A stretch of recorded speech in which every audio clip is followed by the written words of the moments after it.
Instagram can only do so much. It can only put you in front of a certain set of eyes with the algorithm and things like that.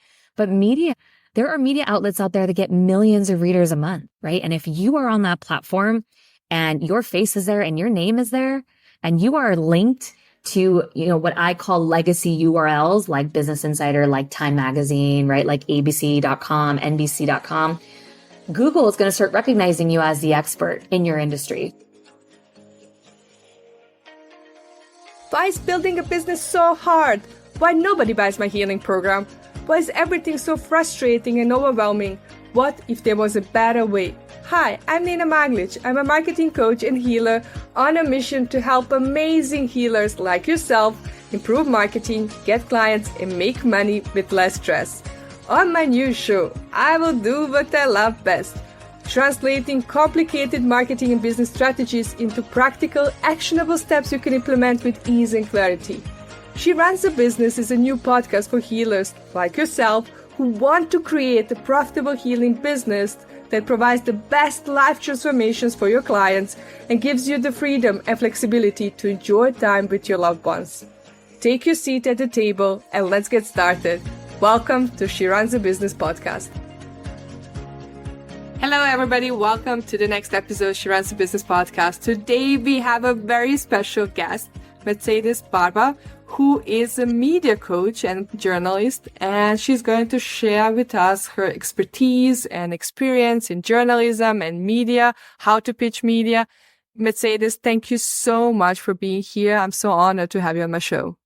Thank you, Nina. I'm so excited to be here. Hello, everyone listening. I'm excited to talk media with you all today. So let's start with a very important question. Why is media so important for our business? Yeah. So as you mentioned, Nina, I was a journalist for 15 years. I have recently shifted over to the publicity side where I work with entrepreneurs and business coaches to get them featured in the media. Why the media? Why is the media so valuable? In my 15 career as a journalist, I saw firsthand how a media feature can exponentially change a business. The last 8 years of my career were in business and entrepreneurship. So working at major business outlets like CNBC and Money Magazine. I would find stories about entrepreneurs that were really interesting, feature them on our platform, and then see later, like, oh my gosh, they're like blowing up now. And it's so funny because obviously I know how important media is, but it wasn't until I really started honing in on business and entrepreneurship that I saw the change, especially for small business owners, right? Instagram can only do so much. It can only put you in front of a certain set of eyes with the algorithm and things like that. But media, there are media outlets out there that get millions of readers a month, right? And if you are on that platform and your face is there and your name is there and you are linked to, what I call legacy URLs like Business Insider, like Time Magazine, right? Like ABC.com, NBC.com, Google is going to start recognizing you as the expert in your industry. So that's super, super valuable. So why the media? We want to put you in front of millions of eyeballs, right? We want people to read the article about you, go back to your website, sign up for your newsletter, and be in your community, right? So we want to put you on this pedestal in front of millions of eyeballs. Also, on the other side of it, the main reason what I tell my clients is for SEO, right? For search engine optimization. It's that 3-letter letter word that you've heard, but maybe some of you don't know what it is, or maybe some of you do, but SEO is super, super valuable. When you start getting associated with keywords in your niche, this is why blogging is important for your site. Not to maybe make money, as a blogger, but just to have these keywords so that Google searches your website, because Google is searching billions and billions of keywords a second, right? And what it's doing is it's making those connections and it's saying, okay, Marcedes is a publicist. And look, she has 50 blogs on her website about PR and what is PR and what it does. And now she's associated in some articles about PR and how that can change your business. So then Google starts recognizing me as an expert in publicity. So when people are looking for a publicist to hire, boom, there I go higher in the search rankings because I'm associated with it, right? So it's setting that digital footprint. It is also planting the seeds now for later down the line. So not only with media do you see an immediate return because you see people immediately to your newsletter, but you are planting the seeds for clients down the line. And these media features live online. Like everything pretty much lives online nowadays. So it's super important to really get you out there into the media and get you featured. Perfect. Thank you so much. This was so great what you told us. I think you're amazing. And thank you so much for being here. I want to ask you a few questions about specifically for healers. So most of healers have their presence online on social media, but most of them live in certain areas. When should they focus on pitching local media, and when should they focus on pitching international media? Oh, that's such a great question. So if you are a newbie at media, I like to start off my clients sometimes, if they're a little bit nervous, with local media, right? There's a lot of really great local media around you. And when you hire a publicist like me, we look to see what media outlets are around you and we get you featured there, right? Like whether it's an editorial story or whether it's a, morning news show, which I've done for my clients.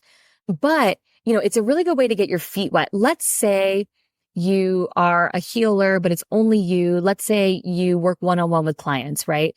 And you're kind of at capacity. If you get featured in a major organization, you might get bombarded with potential clients. So you got to make sure that you are ready to handle the business that can come from media features. So if you are kind of at your limit, starting local, starting on podcasts is a really, really great way to do it. Let's say your goal is to grow your newsletter and you have a masterclass that you're selling, right? That doesn't keep you at capacity because you're not doing one-on-one coaching. Let's get you featured on Good Morning America or Business Insider, and let's get people flooded to your website so they can see exactly who you are, what you do, sign up for your newsletter, and all of a sudden you have them in the funnel and you nurture them and you convert them to sales. So, it's kind of up to the individual client goals. I'm working with a client right now that has a physical product and they are worried about getting large media features because they can't fulfill these orders. So we're starting local, we're starting small. But as they grow the product and as they grow the business, we're going to start featuring larger and larger, right? So it really is a matter of like what your business goals are now. Do you want people to flock to your newsletter signups? Do you want people to sign on one-on-one coaching with you, right? So it's a matter of figuring out what your goals are and then targeting in that way. Perfect. Thank you so much.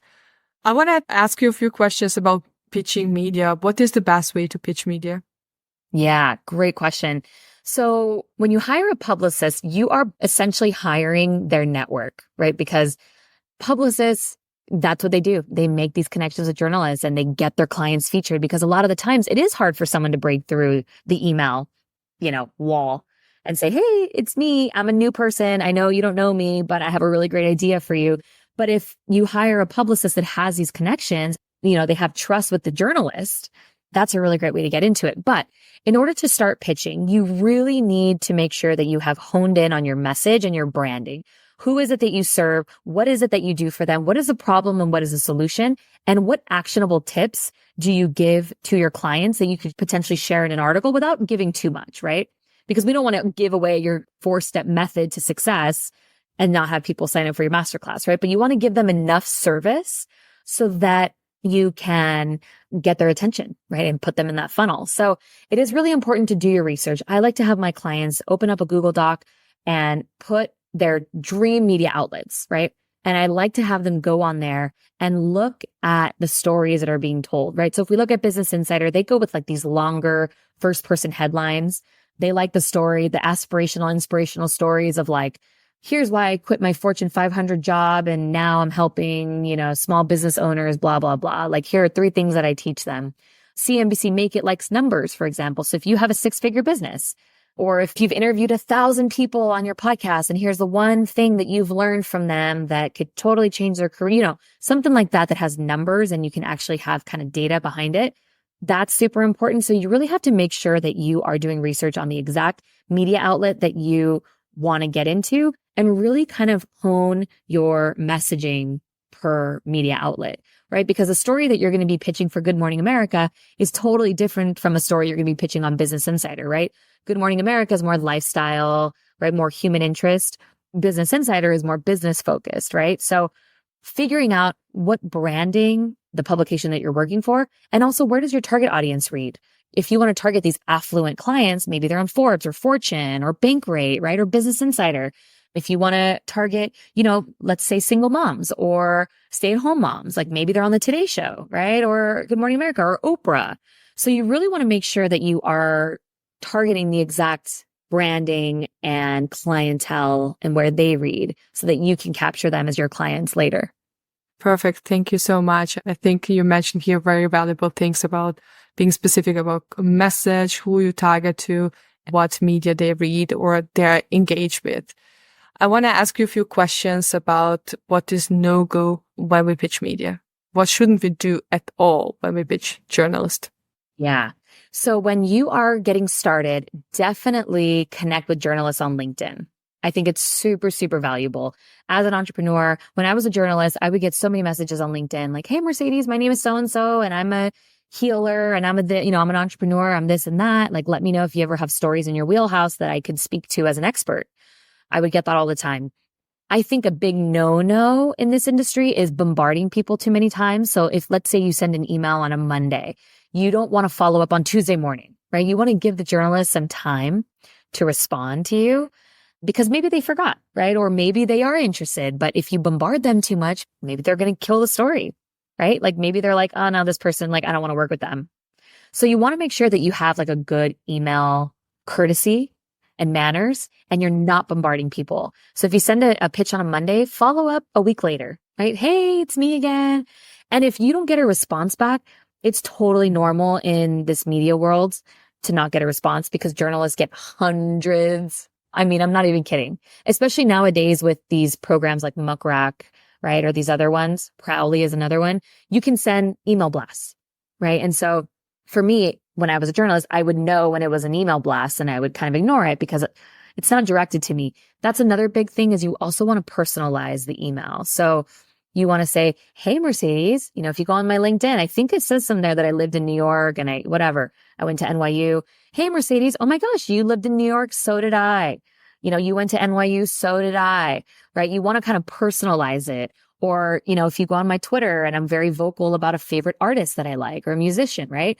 Hey, Marcedes, oh my gosh, I love that song that musician did with so-and-so, and that was so great. I have a pitch for you, right? And so that makes me more likely to open the email and read the story because it's personalized to me. And make sure that you spell the journalist's name right. My name is Marcedes Barba. I don't know why this happens to me, but sometimes people think my name is Barba or Barbara. And I'm like, no, my name is Marcedes, right? So you've got to make sure that you are spelling this person's name right. You're doing a little bit of research on them, or maybe they just published a story that you love. And you're like, oh my God, I love that story that you did about so-and-so. Here's my story. And I really think I could be a valuable addition to Business Insider, right? Or CNBC. So it's really important to personalize it. The biggest no-no is a no personalization or bombarding them too much on email. Or let's say, I was just talking to one of my journalist friends the other day and he did a story on somebody, and because of breaking news and things like that happen, sometimes the story gets pushed, right? And that's totally normal. One journalist only has enough bandwidth for something, but the person that he did the story on is now bombarding him and saying, where's the story? How come it's not up? And this person's like, I'm doing the best that I can, and I'm essentially doing you a favor by featuring you in the media. So just don't bombard people when they're doing their best, right? Have a very understanding sense in your email and just be cool. If somebody doesn't respond, it's fine. Move on. Send them another pitch in a couple weeks, right? It's very normal not to get a response, but definitely connect with them on LinkedIn. Find them on that professional platform is really important, and don't bombard them on their Instagram messages. If they do say on their Twitter DMs, my DMs are open for pitches, then it's fair game. But I think Instagram's a little bit different. I would kind of steer away from that. These are such a great tips. I think so many people can learn from this, and I think we all get annoyed when we get unpersonalized messages to our inbox and it was a blast and people don't care about you. And I think what you said is really, really cool. Such a great advice. I also want to ask you about your advice for people who feel afraid to be visible, who are so shy, who don't want to be on camera. What would you say to them? Yeah. So for me, I've had a long career of being on camera, right? I've done Instagram lives for major Instagram publications. I've done on camera work, interviewing celebrities and CEOs. And I've done a lot of red carpet interviews. And even me to this day, I get nervous about going on camera. I'm a little bit more used to it now because I'm just like, whatever, here I am. Like, this is the best you're going to get. And, this is who I am. But for somebody who gets a little bit nervous about going on camera, there are other ways to be featured in the media, right? You can become a featured expert contributor. Let's say if you have a very specific expertise or a niche and you connect with a journalist that covers that all the time, you can introduce yourself as an expert and say, hey, if you ever need a source for a story, I'm your girl, right? I'm here. I can hop on a call at any time. You can also have like, let's say, be a featured contributor. So you could be like a monthly writer for Business Insider or CNBC, and I would pitch that, right? If you're worried about going on camera. But if you do kind of want to get over that fear of showing up and being visible, showing up on Reels is a really great way to do that. Even for me, someone who's had a lot of on-camera experience, like I still get nervous about Reels. I'm like, what are people going to think? But it's all really in your own head. People want to listen to you and people really connect with that human on the other side of the camera. So it is really important to show up. And you also don't want to limit yourself, right? Let's say Good Morning America does want to do a video about you and you're scared to go on camera. You don't want to miss out on that opportunity. So definitely doing the work now, practicing, showing up on Reels. And it also just shows like, if I'm a journalist and you're pitching me a story about you, I want to see you on camera. I want to see who the person is. I want to see their vibe and their voice because that gives me a good sense of how they are as a writer or how they are going to be to work with, right? Or what kind of, service are they offering their clients? So it is really important to kind of show up and be visible, whether it's LinkedIn Live, Instagram, doing podcasts, right? Things like that. It's very important. You are such an amazing media coach and publicist. Thank you so much for being here. I hope that people will connect with you. So please share with them how they can find you and how they can connect with you. Yeah. If you are an entrepreneur and you're listening and you want media taking off your plate, right? Because a lot of my clients are so busy that they don't have time to do media pitching, right? You're over here writing newsletters. You're over here like nurturing your clients, delivering on deliverables, right? You have a million things going on and media is just another added thing to your plate. You have to do it, but you just don't want to. Connect with me. You can go to my website, marcedesbarba.com, my first and last name, or you can find me on Instagram, which is Marcedes and Media. That's my PR firm. And I'm very active on there. Send me a DM. Even if you have a pitch written and you want to send it to me to take a look, I'm happy to do that. Connect with me on LinkedIn. Let's connect on there. I'm very active on LinkedIn as well. I do offer done for you PR services, and I am in the process right now of creating a masterclass for people that want to learn to do it themselves and want to just kind of get a good idea of like what PR is, how they can do it, right? And all of that. So just find me and let's connect and let's be friends. And I'm totally happy to give you some advice on maybe some media outlets that you could target. And I'm here for you. Yeah. So I'm excited to see you all in the media one day very soon. Thank you so much for being on this podcast. Thank you for sharing your knowledge and expertise. And everybody else who is listening out there, if you need help with media, reach out to Marcedes. She is amazing. Thank you so much for being here. For everybody else who is listening to this podcast, keep shining your light. Be brave because the world needs that love and light inside of you more than ever. I'm sending you lots of love and big hug. Bye for now. My gorgeous friend, I hope you love this episode. If you learned something that is helpful for your business, I would really love to hear from you. Could you spend 30 seconds of your time, go to the Apple Podcast and leave me a 5-star review? This is the only way you can thank me and let me know how much you love this podcast. I love hearing from you. If you have friends who need help with their coaching businesses, share this episode with them and help them grow their business too. Thank you for listening to She Runs the Business podcast. Please share your gifts with the world. Keep shining your light because the world does need that love and light inside of you more than ever. I'm sending you lots of love and big hug.